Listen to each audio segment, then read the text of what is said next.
I've planned a trip to Cancun this time. Well, a journey to Cancun? I'm skeptical after hearing my mother-in-law say this while grinning. Why go overseas when you are deeply in debt and finding it difficult to make your monthly payments? In addition, why is she traveling to Cancun by herself while I pay money each month? This is just not something I can accept. This is no laughing matter. When I yelled in rage, my mother-in-law seemed perplexed. Yes, my spouse had planned all of this. This particular reality that my mother-in-law disclosed to me stunned me. Amy is my name. I am 35 years old, have a typical life, and work as a regular employee at a generic corporation. 5 years have passed since I married Kevin. We had been living peaceful days without any major problems. However, suddenly a great trial appeared before us as a couple. This series of events was triggered by the recent death of my father-in-law. My father-in-law was a man of few words, but gentle in nature, always caring for us as a couple. Thanks to him, I felt naturally integrated into my husband's family. That's why I couldn't accept his death. One evening, a little after his funeral, when things had calmed down, my husband suddenly started talking at dinner. "Hey, Amy, it's weird to talk about this all of a sudden, but is something wrong? Actually, I've been thinking about starting to financially support my parents' house from next month." Support? Why would you do that? Since my father passed away, I think my mother is struggling on her own. Wait a minute. I quickly interrupted my husband. Your father's passing is sad, but your sister is living in your parents' house, right? Yes, that's right. But my husband has a sister living at home. She works for a prestigious company and earns much more than my husband. My father-in-law had also worked for a well-known company until his retirement. The retirement money should be with my mother-in-law. On the other hand, we as a couple work for small to medium-sized companies. Our income is probably lower than the average for our age group. In such a situation, I couldn't understand why we needed to send money to my mother-in-law. Kevin, I don't think your mother and sister are struggling with money. So why send money? When I asked this, an unbelievable answer came back. Actually, it seems rich on the surface, but my mom has a considerable amount of debt. What? My mother-in-law has such a huge debt? Yes, it's hard to believe, but it's true. But for some reason, she hasn't told my sister about the debt at all. That's why I brought up this idea, to somehow help her. But what about your father's retirement money? Actually, it seems that most of it went to his hospital bills, surgery costs, and funeral expenses. So now my mom is really in a tough financial situation. That's a really difficult situation. Yes, it is. That's why I know I'm asking a lot, but I really want to help her. Seeing him bow his head deeply, I was torn. My mother-in-law had helped us as a couple many times before. While I was looking for my current job, she actively took over all the household chores in my stead and often came to cook dinner. Moreover, when my husband changed jobs and we were short of living expenses, she secretly gave him money. I was always full of gratitude for her kindness, and every time I thanked her, she returned with polite words of gratitude. Thanks to her support, we had overcome many difficulties. Now that she was in trouble, I couldn't just overlook it. Considering the favors we had received so far, I strongly felt the desire to help her. With those feelings, after a little hesitation, I eventually agreed to my husband's proposal. From that day, to support my mother-in-law financially, we became stricter about saving. We were not living luxuriously in the first place, but still, we simplified our meals even more and switched to cheaper items for daily use. My husband started working late every day and came home late at night more often. Then, an incident occurred during these days. Perhaps due to accumulated fatigue, I developed a fever and fell ill. When I was preparing to go to the hospital after calling in sick to work, my husband said, "Wait a minute. Are you really going to the hospital?" "Yes, I am." It's just a fever, isn't it? There's no need to go to the hospital for a mild fever, especially when we need to save money. I was surprised by his words, but managed to argue back. But what if it's a viral fever, like the flu? We have fever reducers at home, right? Just take those and rest. You'll get better.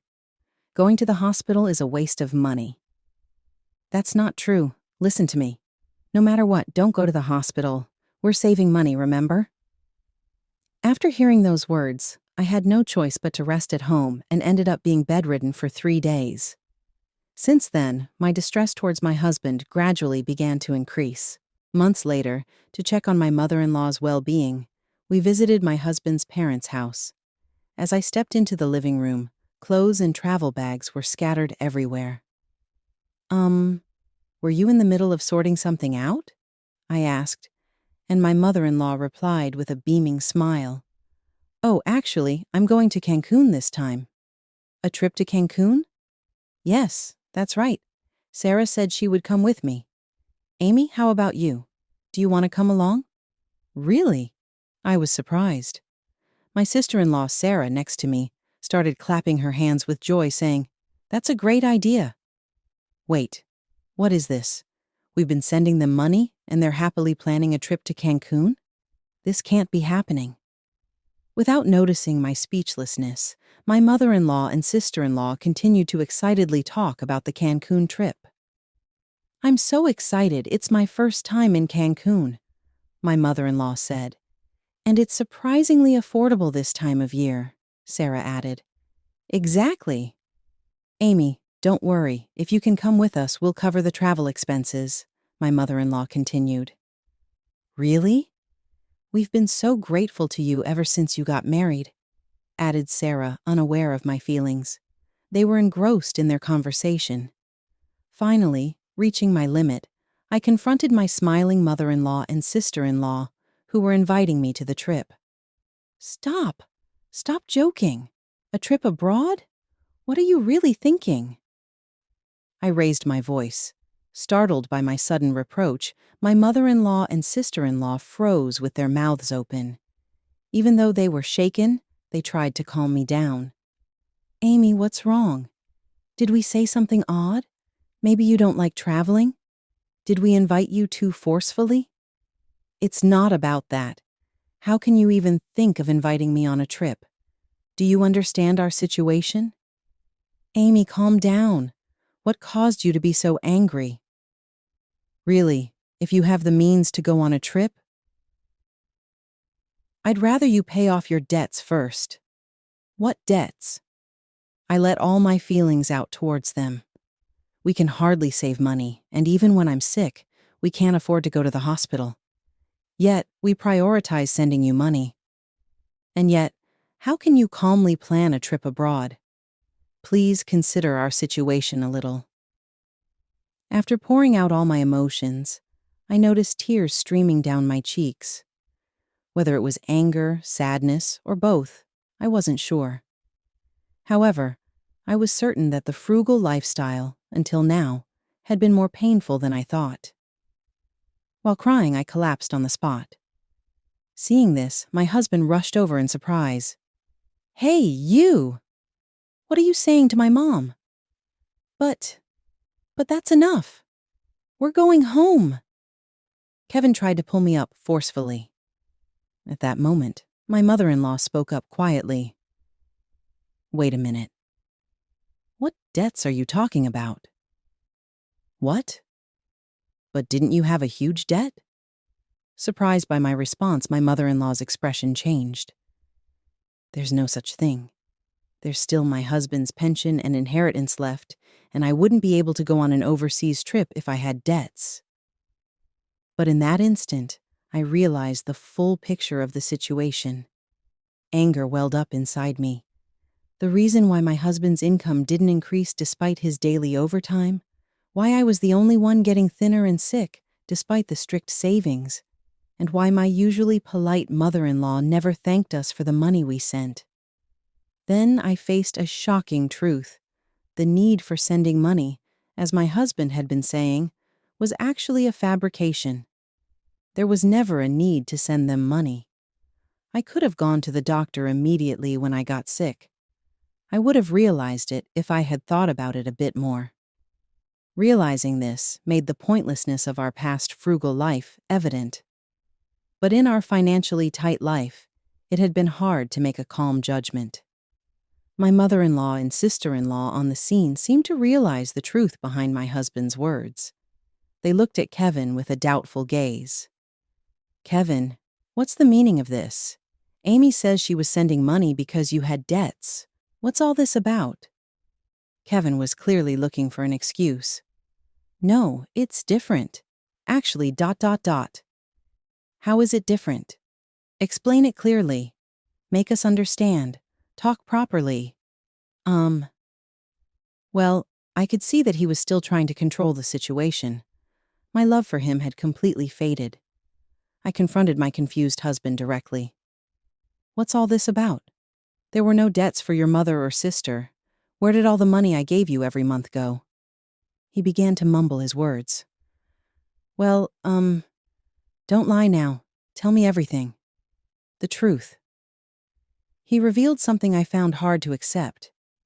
Actually, I was invited by a colleague and ended up going to nightclubs. "You've been going to a nightclub?" "Yeah. Well, how should I put it?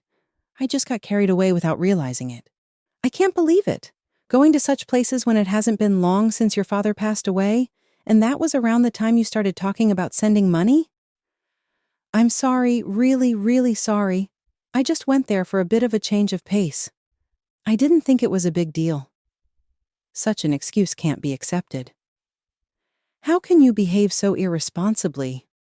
Lying about sending money and using my hard-earned money for going to nightclubs. I can never forgive that. "No, it's not like that. I never meant to hurt you, Amy. I just got a bit carried away. That's all. I really regret it." As I shouted, my husband tried to appease me, piling up lies. But trust, once lost, even between husband and wife, is not easily regained. His impromptu lies and insincere attitude completely extinguished my love for him. No matter how long his apologies continued, I couldn't forgive him in my heart. I couldn't bear it anymore. I felt it was impossible to continue living with someone who lied to satisfy his own desires. With despair welling up from the depths of my heart, I told my husband my final words. "I'm fed up. Saying, 'I didn't intend to hurt you,' is no joke at all. Not only did you deceive me with lies, but how much do you need to belittle me? While I had a fever, you forced me to save money and enjoyed yourself in nightclubs." Unbelievable. Sarah's voice of surprise echoed in the background as I continued indignantly. "I've been saving hard for your dear mother. Food, daily necessities, clothing. I've been enduring it all. Do you understand that effort? I can't even think of you as a family anymore. Such a scumbag should just go to hell." "Just wait. I only went to nightclubs. Just that. The drinks you enjoyed with the money saved while I was sick must have tasted great. No, it was for work. I don't want to hear it anymore. I'm leaving. Wait, Amy, please, I need you." "What now? Have as much fun as you want in the nightclubs and see how it feels." "Don't say that. By the way, I want all the money I gave you as support back. Make sure you pay it all back." Realizing the situation, my mother-in-law and sister-in-law hurriedly showed a posture of apology. "Amy, I'm really sorry. I can't believe my foolish son did such a thing. It's truly shameful. Because of my thoughtless brother. Mother ... Sarah, please don't apologize. It's not your fault. No, we have a responsibility too. We want to make amends somehow. Amy, I'm so sorry too. My brother has caused such trouble.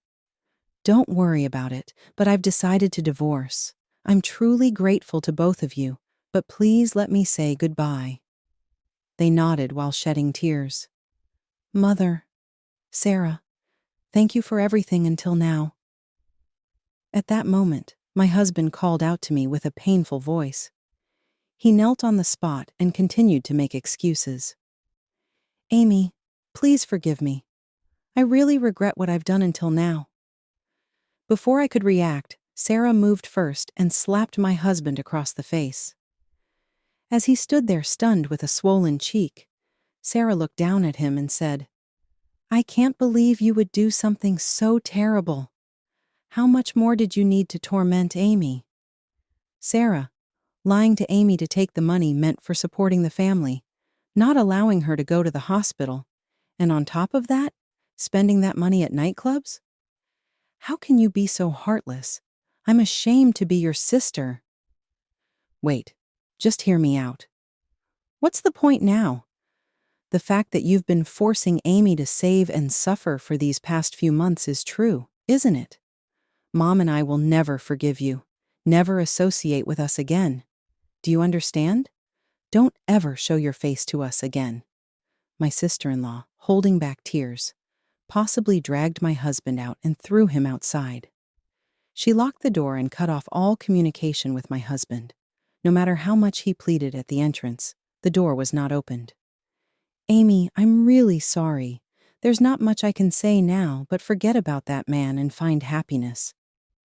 With those words, I was hugged tightly by my sister-in-law. After expressing my gratitude, I left my in-laws' house. Then, I moved out of the house where I lived with my husband and found a new place near my workplace. Since I was already employed permanently, I didn't face much difficulty in living. Even after the divorce, I consulted a lawyer I knew to proceed with the divorce. It was clear that my husband was at fault, and the divorce was quickly finalized.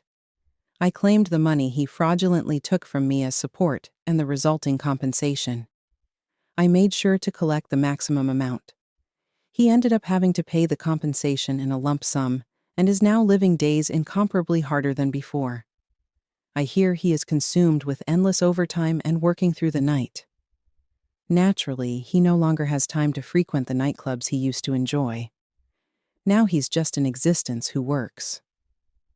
After the divorce, I received several messages from my ex-husband. "I was wrong. Forgive me.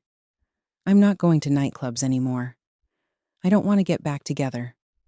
I'm just really in trouble. Can you lend me some money, please? You're the only one I can rely on." In the end, it's all about money. I feel nothing but pity for him. Now that all the payments are finished, I'm thinking of blocking his contact. Meanwhile, I still keep in touch with my mother-in-law and sister-in-law. They worry about me and have been in regular contact even after the divorce. Just the other day, seeing me having regained my spirits, my mother-in-law showed tears. "Amy, I'm so happy to see you doing well. Mother, don't worry about me. I can live on my own strength. I always thought you'd be okay, Amy. But remember, you can always rely on me and Sarah if you need anything. Thank you so much. Let's go to Cancun together next time, just the three of us." "Of course. I'm looking forward to it. If it weren't for the support of my mother-in-law and sister-in-law, I couldn't have overcome the trial of divorce. Since they always wish for my happiness, I vow to live my life with all my strength. My name is Suzanne. I'm 45 years old. My husband is the same age as me, and we live together with his mother. I have a feeling my mother-in-law will have something to say, so I better get dinner started." Time sure flew by. Before I knew it, it was past 5 p.m. I took a short break and headed to the kitchen on the first floor. It seemed my mother-in-law hadn't come home yet, so I took a moment to relax and started to think about the dinner menu. I work from home as a fashion designer, so this house also serves as my workplace. The living and dining areas are on the first floor, and the second floor house is our bedroom and my workspace. I'm home today, and it's been exhausting. Upon seeing me, my mother-in-law let out an exaggerated sigh. What followed were her usual remarks. "Huh, you're just starting dinner? Isn't it a bit late? I came home tired and my son will be home soon, you know." My mother-in-law tended to nitpick about small things. "Sorry, mother-in-law," I said.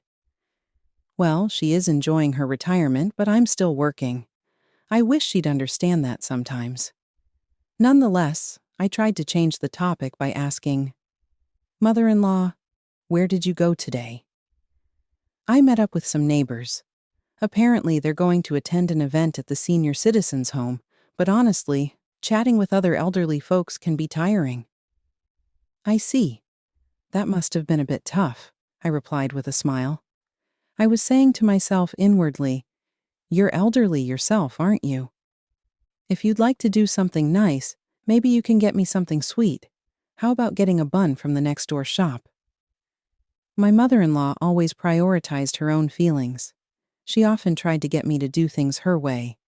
It was tiring, but I always thought of ways to handle it. If she made a fuss, I might just give her the old cake from the fridge. I spent my days with her like this. "Suzanne, is this all for today's menu?" she asked with a slightly surprised look. Before her were pot roasts with braised vegetables, home-style chicken noodle soup, and leftover fried chicken with pickles. "Well, I was a bit busy today, so I made something quick." "Even if you're busy with work, you shouldn't neglect your duties as a wife," she said.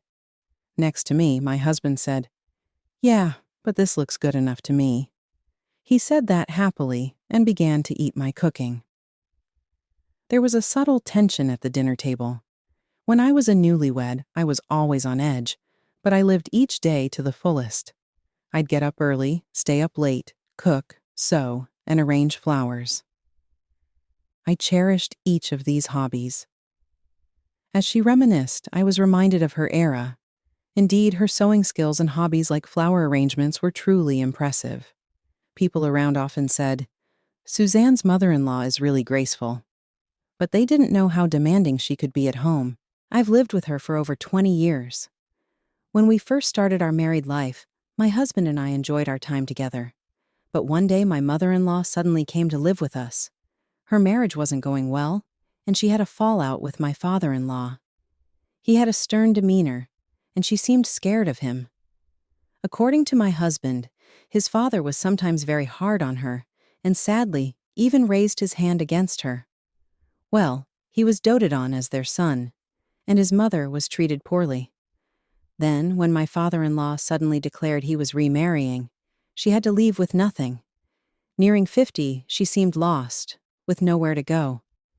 My husband and I decided to take in my mother-in-law because we were concerned about her. 20 years have passed since then, and I began to notice changes in my mother-in-law's personality. She started directing the same behavior she had once received from my father-in-law towards us. One day, when I was busy with household chores and couldn't make tea, I asked my husband to do it for me. He kindly obliged, but my mother-in-law shot me a look and asked, "What are you doing?" "I'm sorry, my hands are full right now." "So, what? You only contribute $500 in rent every month? What are you thinking?" she blurted out, watching her make the tea herself. I thought, if you could do it yourself, you should have done it from the start.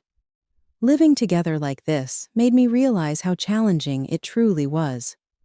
One day, my mother-in-law came home looking rather excited. She walked around the house with a spring in her step, humming a cheerful tune. "Mother-in-law, you seem to be in a good mood. Did something good happen?" I asked. "Speaking of which, Suzanne, which room do you think is bigger, the one on the first or second floor?" Her question caught me off guard. "The room on the second floor has more space. If you remove the walls, you can utilize even more of it." "Really? Then I shouldn't have any space issues." Wondering what she was up to, I asked her for more details. "Are you planning on starting something new?" "Actually, I'm going to start a sewing class," she said with a proud and happy expression. "A sewing class? As a teacher?" I was genuinely surprised. "The sewing circle at the community center is ending, and a friend suggested we start a new class together." It was surprising that my nearly 70-year-old mother-in-law would be teaching. "That's amazing! Sounds like fun," I responded with a bit of an exaggerated reaction. "So you're having the sewing class at the community center?" "No, not there," she said with a smile. "Then where will you hold it?" I asked. "Here, at this house. What? Are you serious? I blurted out in disbelief. That's why the second floor room seems perfect. Please tidy it up a bit. I'll have students coming over soon. Let's keep it neat. But that's where I do a lot of my work, I replied with a concerned look. Your job, right? You can use the first floor's room. I was taken aback. But that room is a bit small, and I need the flooring for my tools. She seemed to ponder a bit, but eventually smiled. I'll reconsider, but I really like that room. Struggling for words, I asked, So what should I do then? She took my hand and said, Maybe you can rent an external studio for your work. I'll look into it. With that, she headed upstairs. I watched as she began to carefully put away my tools and materials. Taking a deep breath, I mustered some courage. In that case, could I reduce the monthly rent I've been paying? She smiled warmly. Let's suggest it, but remember, we need to cooperate and support each other from now on. I reluctantly replied, Understood. Then, the day of the sewing class my mother-in-law had planned arrived. The room was filled with lively voices. There were about 10 students, mostly my age, and I recognized a few faces. Suzanne, can you help me out? Please serve tea to everyone, she asked. I nodded and headed upstairs. After making the tea, I distributed it to the students. Then, I remembered something and said with a smile, Now, about the room's usage fee. A momentary silence followed. Usage fee? What's that about? One of the students asked. Wait, we need to pay today? Some of the students looked at me with surprised faces. My mother-in-law seemed to be hiding a hint of anger. Actually, this room is my workspace, so if you want to use it, I'd like to charge a bit. Renting a space this size can be quite costly. My mother-in-law silently observed the reactions of the students.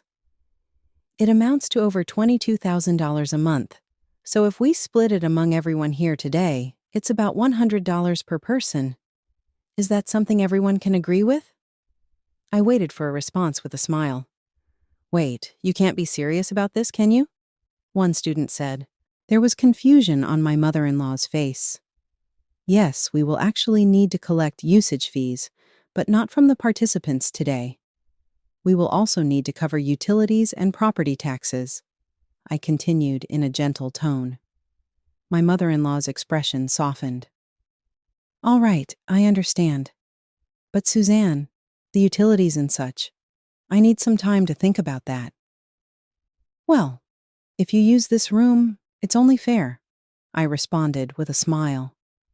The students who had been listening to our conversation began to murmur. Wait, was this originally Suzanne's room? One asked. Yes, it was initially my workspace. Some students looked worried, while a few started to pack up to leave. What's the meaning of this? Inviting us and then doing this? One of my mother-in-law's friends, Michelle, raised her voice in frustration. Michelle, I'm sorry. This room is also Suzanne's workspace. My mother-in-law, looking frantic, called out to the departing students. Wait, please? But the sound of doors closing could be heard one after another. Michelle looked at my mother-in-law with a puzzled face. Everyone, I apologize for the surprise, but this room is really important to me. I want everyone to have a good time here, so I just asked for a bit of understanding. I tried to ease the tension, but Michelle said, Next time, make sure to discuss this in advance. And with a bitter smile, she patted my mother-in-law's shoulder and left. My mother-in-law stood there for a while. I finished my tea, left the room quietly, and decided to enjoy the outdoor air. Later, at a cozy cafe bathed in soft light, I was having a good time. In front of me were Michelle and the students involved in the earlier incident. Michelle, thank you for the other day. I expressed my heartfelt gratitude. Michelle smiled warmly. It's okay, Suzanne. But I was shocked that your mother-in-law would pull such a stunt. I didn't expect things to turn out this way, but now I'm really enjoying it. a student sitting next to me said shyly. That day's events were actually a plan we had secretly hatched.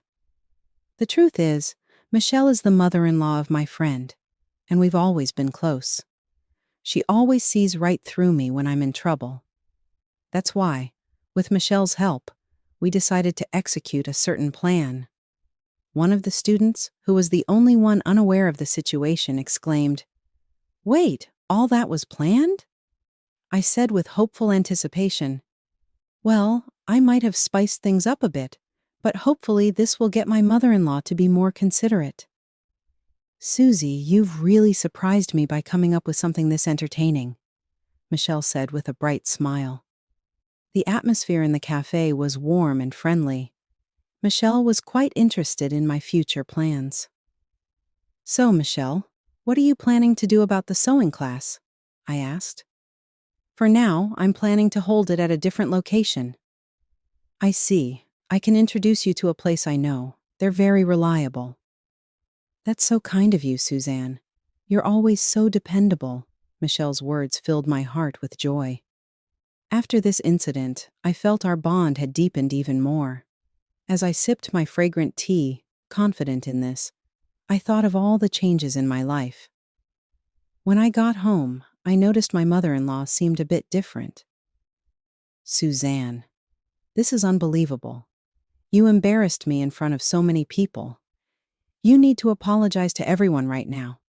Her eyes were furious. Taking a deep breath, I slowly took out my phone.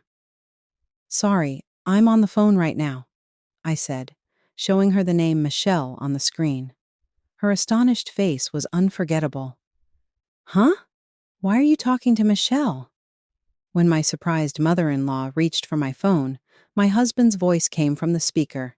"Hey, Mom, what's this about Michelle?" She was speechless, her eyes wide with shock. Yes, I had cheekily changed my husband's contact name to Michelle just for fun. Seeing her confused expression, I couldn't help but smile. "Don't worry, it's just a little joke," I said, heading to the kitchen. After that day, my mother-in-law's attitude completely changed. She became gentler and seemed to be more cautious around me. During meals, she seemed wary, as if wondering what I might be up to next. My husband noticed the change, commenting, "Mom, you seem a bit off. Is everything okay?" "I wonder why," she responded. "It might just be because she's getting older," my husband added, looking deep in thought. From then on, our home became more peaceful. I started to relax more in my daily life. Who would have thought that a simple prank could change the atmosphere at home so much? I cherish each day, enjoying each and every moment.